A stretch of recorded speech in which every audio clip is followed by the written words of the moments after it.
নির্বাচন পরবর্তী সহিংসতা বন্ধ এবং ভোট কারচুপির প্রতিবাদে বিক্ষোভ কর্মসূচি পালন করেছে জামায়াত নেতৃত্বাধীন ১১ দলীয় ঐক্য। জাতীয় মসজিদ বায়তুল মোকাররমের উত্তর গেটে কর্মসূচি পালন করে তারা। বিক্ষোভ মিছিল পূর্ব সমাবেশে নেতারা নানা অভিযোগ করেন ক্ষমতাসীন দল বিএনপির বিরুদ্ধে। হাসিবুল ইসলাম শান্তর প্রতিবেদন, জানাচ্ছেন নুরুদ্দিন খান। পূর্ব ঘোষণা অনুযায়ী জাতীয় মসজিদ বায়তুল মোকাররমের উত্তর গেটে জড়ো হয় জামায়াত নেতৃত্বাধীন ১১ দলীয় জোটের নেতাকর্মীরা। মিছিল শুরুর আগে সমাবেশে ১১ দলীয় জোটের শীর্ষ নেতারা অভিযোগ করেন নির্বাচন ইঞ্জিনিয়ারিং এর। পুরানো সংস্কৃতির রাজনীতিতে ফিরে যাওয়ার জন্য জুলাই আন্দোলন হয়নি। কাজে আমরা গণতন্ত্রকে আহ্বান করতে চাই যে আপনারা এই ভুল পথ থেকে ফিরে আসুন। ত্যাগ দেওয়া হয়েছিল, ওরা নির্বাচন চায় না। আমরা তোমাদের চোখে আঙ্গুল দিয়ে দেখিয়েছি আমরা বাংলাদেশে গণতন্ত্র চাই।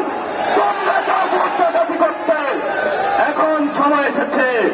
বক্তারা বলেন ২০১৪ সালে জাল ভোট, ১৮ সালে রাতের ভোট, ২৪ সালে ডামি নির্বাচন এবং সর্বশেষ ২০২৬ সালে ম্যানেজ ভোটের মাধ্যমে জনগণের রায় ছিনিয়ে নেওয়া হয়েছে।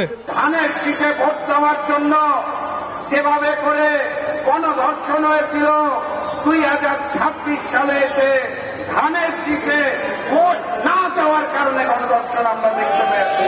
বিএনপি আর প্রতিদ্বন্দ্বী প্রতিপক্ষের উপর হামলা নির্যাতন শুরু করে দিয়েছে। আমাদের জনগণ ভোট দিয়েছে তার পছন্দ মতো, এ তার সাংবিধানিক অধিকার। ১১ দলীয় জোটের নেতারা হুঁশিয়ারি দেন যারা ভোট ইঞ্জিনিয়ারিং এর সঙ্গে জড়িত তাদের কাছ থেকে এই অপরাধের বিচার আদায় করা হবে। আমাদের বোনদেরকে ধর্ষণ করা হয়েছে, আমাদের মা বোনদের শ্লীলতাহানি শুধু নয়, তাদেরকে শারীরিকভাবে লাঞ্ছিত করা হয়েছে।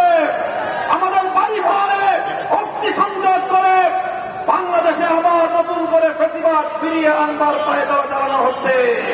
নির্বাচন পরবর্তী সহিংসতা এবং নতুন করে রক্ত দিয়ে জুলাই সনদকে অস্বীকার করে নানান টকশো বুদ্ধিজীবীদের দিয়ে ন্যারেটিভ তৈরি করে সেটা অস্বীকার করার যে পায়তারা করা হচ্ছে, তার বিরুদ্ধে নতুন করে বাংলার মানুষ আবার ফুটে উঠেছে।